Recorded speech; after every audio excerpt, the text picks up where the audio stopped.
The game never stops, and neither do we. Welcome to the SDH Network. We're always around the corner from everywhere, and it's time for your Wednesday morning espresso.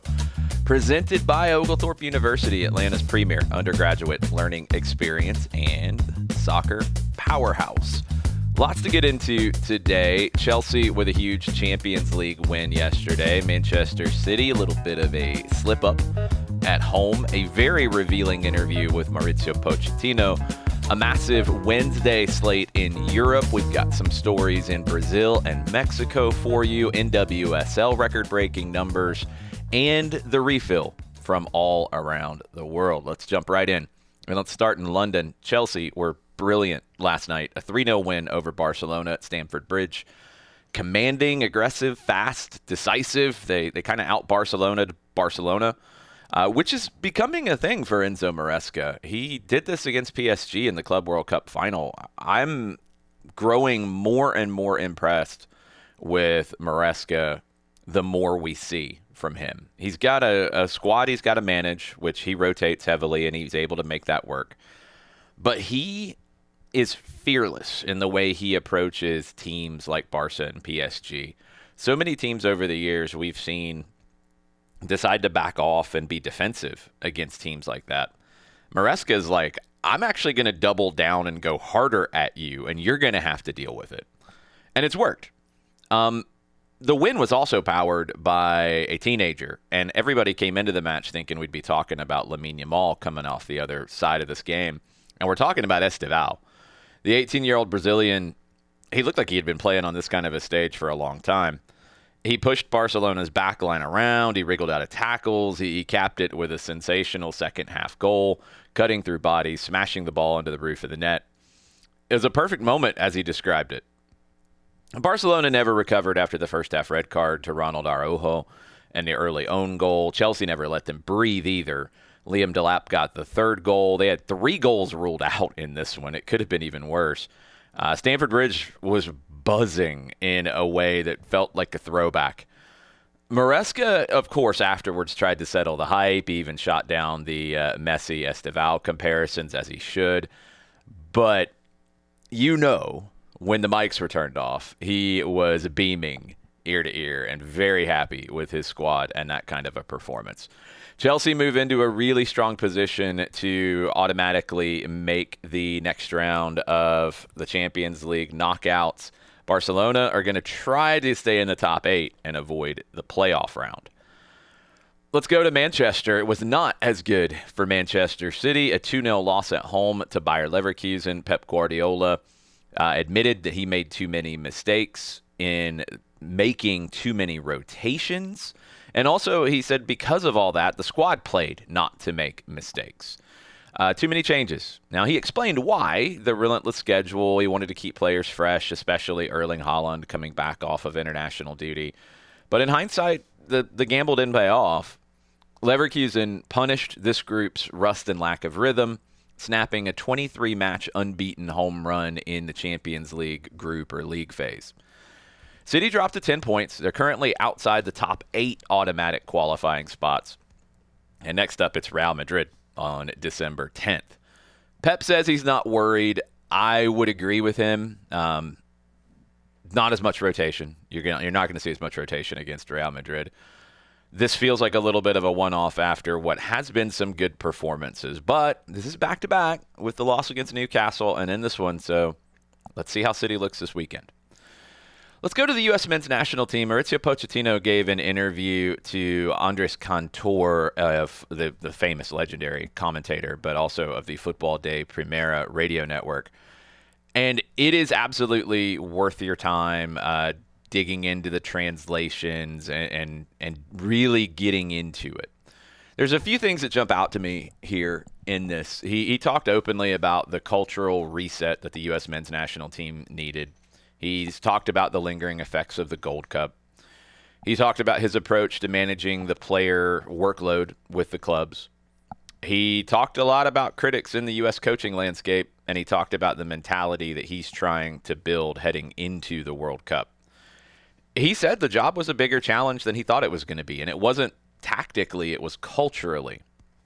The Gold Cup, he said, changed everything, and the players kind of had to accept a higher standard was needed. He talked about the decisions to rest Christian Pulisic in the summer, to rotate Chris Richards out in the last window after a heavy workload, and the need to manage each case individually. There's not a one-size-fits-all kind of situation here.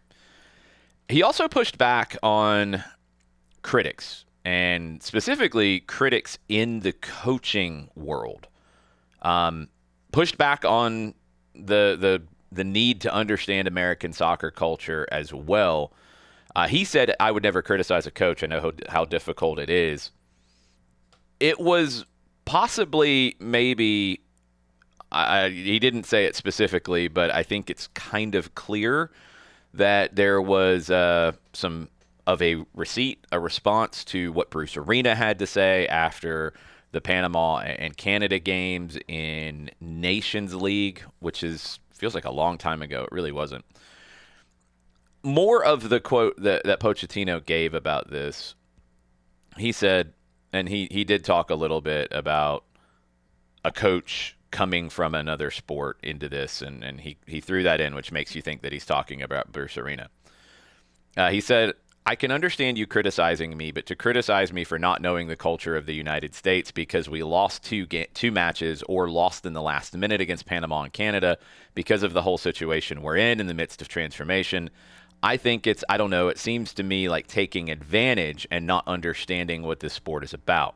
What I'm saying is that being insulted or mistreated for no reason is not right. And hopefully we can show that these players have the ability to change, to adapt, to always copy those who win.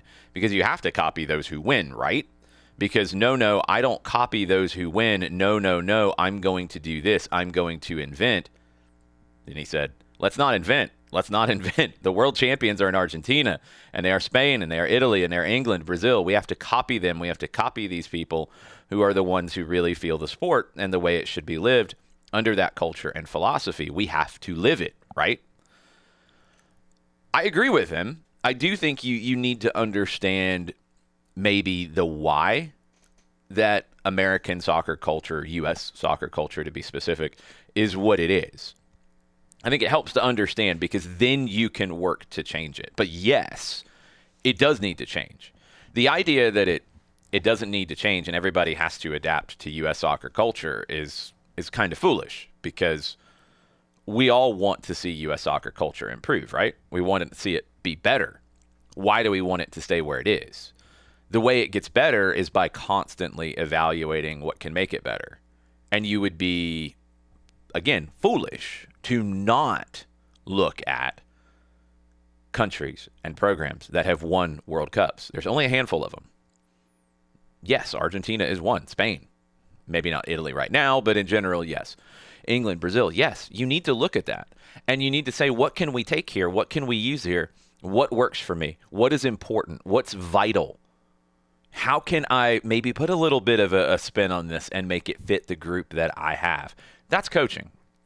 And in this country, we have to be more open to ideas. And we have to be more thoughtful about how we talk about the game. I love that Pochettino has framed all of this in much more of a evolution of evolving what it needs to be. And also setting that standard of, yeah, we are trying to win. And we're trying to win the World Cup. Are we? Are we going to? Probably not. But should we try to? Yes. And I think there's always been historically in this country this idea that, that's funny, You had the same thing about Carlos Queiroz and his, I think it was Project 2010 report, where the goal was to win the World Cup by 2010. And when it didn't happen, there was a lot of, that was crazy. You're not going to improve if you don't try. I like that he's trying. He said what I've said, and I did not see his quote originally when I've kind of set this bar about the quarterfinal being a success. That's the bar that he's setting. He wants to get the U.S. to the quarterfinals. I think you have to get to the round of 16 at least. I think that's success to me. Getting out of the group, winning a knockout game in the round of 32. getting to the round of 16. That's success. Getting past that, incredible. And Pochettino has went above and beyond if he does that. But yeah, they should be looking to win the whole thing. Absolutely. He made it clear in this interview with Andrés Cantor. This team should believe it can win any match that it plays in 2026. He's not promising they're going to win the trophy. He's saying the mindset has to be that. Very clear vision of what he's trying to build. That interview is absolutely worth your time. All right, let's go back to Europe for a little bit of a preview of today, match day 5, second half in the Champions League. Some key storylines, Liverpool and PSV. Liverpool vulnerable. They've given up a whole bunch of goals as of late. Arne Slot running out of healthy bodies. Cody Gakpo playing his former club. PSV is the top team in the Netherlands by 6 points. This is going to be a tense one at Anfield. Arsenal and Bayern. Martin Odegaard, he could be back after 2 months out. Arsenal have been flawless in Europe, as have Bayern. But Arsenal has not beaten Bayern in their last 5 meetings. Real Madrid is on the road in Greece at Olympiacos. Xabi Alonso is running out of center backs. Aurelien Tchouameni will probably play at center back. Madrid has not won in their last 3 in all competitions. They've got to get something going here. They should be able to do this, but without those center backs, things get a little dicey. Atleti and Inter. Inter have been perfect so far. Atleti have won 11 of their last 12 at home in the Champions League. Diego Simeone stirred the pot a little bit as well. He said that he sees himself coaching Inter one day. Did not expect to hear that out of Simeone yesterday. PSG and Tottenham. Ousmane Dembélé returns. Achraf Hakimi remains out. Spurs are struggling domestically. They're not creating a whole lot in the attacking half, but they have been strong in Europe under Thomas Frank. The Super Cup meeting going back to August, that one ended in penalties. We'll see what happens here tonight. It's a massive evening across Europe. Let's get into some of the news, and I talked a lot about this on Atlanta Soccer Tonight last night on 92.9 The Game and Odyssey. You can listen to the podcast edition of that on Off the Woodwork. The World Cup draw details came out yesterday. FIFA confirmed that the November men's ranking will determine the draw pots. The top 9 teams plus the 3 hosts are all in pot 1. Some key principles to keep in mind. Separate pathways for the top 4 teams. Spain and Argentina can't meet until the final if they win their groups. France and England can't meet. France and England and Spain and Argentina can't meet until the semifinals if they win their groups. If they don't win their groups, all bets are off. No group can have more than 1 non-UEFA team from the same confederation. There can be 2 UEFA teams in a group due to the numbers. There has to be 1 in every group.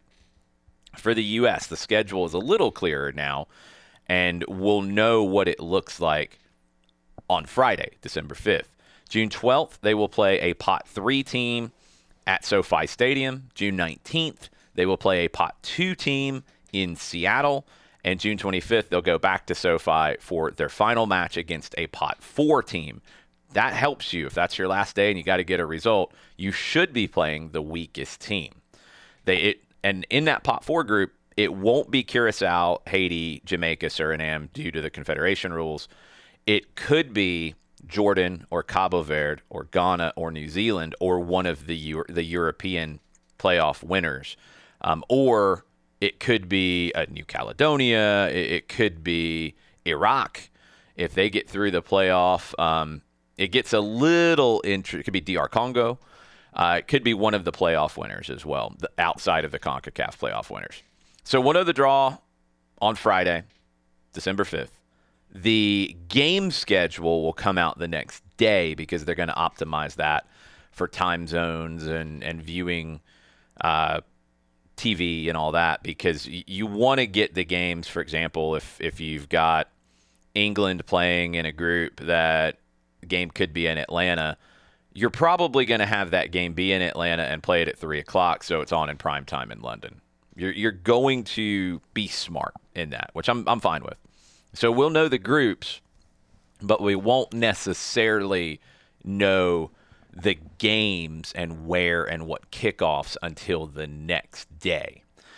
There is a World Cup draw simulator out there. I'm sure there's probably a few. It's been fun playing with and seeing what you can get. in Atlanta, which it's the Atlanta part's a little bit of a guess, again, because they're going to move stuff around to maximize the time zones and the viewing opportunities for teams and fans from all over the world. But it's been fun to see how things can work out. There are some very scary draws for the U.S., in my opinion. Morocco, Norway, and if you went Morocco, Norway, and let's say Italy or Denmark, that's possible. That's frightening. You could have some others that are a little more comfortable. So it's going to be a wild ride next Friday. Join us at the Brewhouse Cafe. We're going to be there. Our coverage that morning will start at 9:05. John Nelson will be on hand for the draw festivities in Decatur. Madison Cruz and I will be at the Brewhouse. We'll be going back and forth. We got all kinds of special features for you in the morning. The draw will start actually at 12. There'll be all kinds of pomp and circumstance and musical things and chaos and whatever, shenanigans possibly. We'll have all of that. That'll be on Fox. You can watch it. We'll be watching it at the Brewhouse. We'll have immediate reactions to the U.S. draw and what it looks like and our thoughts in general. And then we will have a reaction show starting at about 2 o'clock, and we'll run till 4-ish. And then I will head over to Colony Square, where I will do it all again for a special Atlanta Soccer Tonight at 6 o'clock next Friday on 92.9 The Game and the Odyssey app. I'll take you up to Hawks basketball at 7. And then we will have a special after party at Nofo Brewing in Gainesville. The Around the Corner lager will be flowing. And we're going to have a special trivia contest with some prizes for you as well. That will get started at 8 o'clock. So a long day of World Cup draw, chaos, shenanigans, all of it next Friday. Go ahead and put your request in to not be needed at the office on Friday. All right, NWSL, some record numbers. The final with Gotham and Washington Spirit averaged almost 1.2 million viewers on CBS. It's the most watched match in league history. CBS's NWSL coverage was up across the board, 19% in the regular season, the postseason, plus 9% postseason purely year over year. Big time situation for the league as they add a couple of extra teams next year. And then Atlanta comes in 28. New media landscape. Really good stuff for the NWSL. And another NWSL news yesterday, the Portland Thorns fired their head coach, Rob Gale. Sarah Loudon takes over on an interim basis during this offseason period, and we'll see where Portland goes in the managerial hiring. Kansas City Current is going to be hiring as well. Few jobs open in the NWSL. Let's go to Brazil and Mexico as their seasons. Mexico's in the playoffs. Brazil's coming down to the end. Neymar, he has a left meniscus injury. Santos hasn't said officially he's out, but it's looking like he's going to be out for the rest of the season. They're in the relegation zone, and they have 3 games left. Their president says they are working against the clock to get him back on the pitch. Chapecoense, they are back in the top flight in Brazil. A 1-0 win gets them back up 9 years after the tragic plane crash. Fans stormed the pitch. It was just absolutely an emotional, unforgettable moment for Chapecoense. Flamengo, they've extended their lead at the top of the top flight. A 92nd minute equalizer salvaged a draw. They have a 5-point lead with 3 games to play. Palmeiras dropped points. They lost to Grêmio last night, which was a shock. Liga MX quarterfinals begin tonight. Club America, they traveled without Alan St. Maximin, who is ill. Respiratory injury or respiratory issue, it sounds like. Monterrey, they are going to be missing Lucas Ocampos due to a wrist fracture. Toluca, they traveled without Alexis Vega, who is almost back. He could return for the second leg of their match against Juarez. A chaotic start to the Liguilla. It's Liga MX. It's going to be chaotic. You just have to expect it. You'll be able to watch 3 of the games tonight, and there is one series that will start tomorrow night, a little bit post-Turkey. Liga MX, can't go wrong with that.